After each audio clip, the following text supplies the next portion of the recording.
Scan for Sovi and straight A's only. Let's go!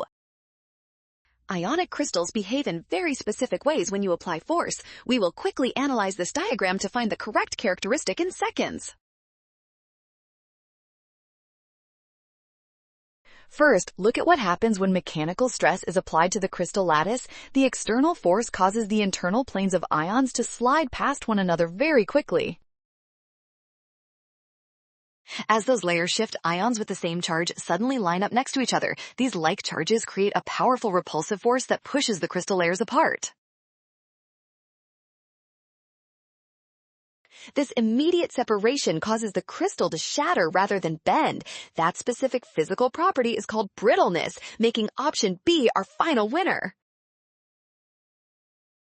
Well done! Scan the code. You can learn better with Sovi. Watch signs and avoid rush. Trust given information and check steps for success.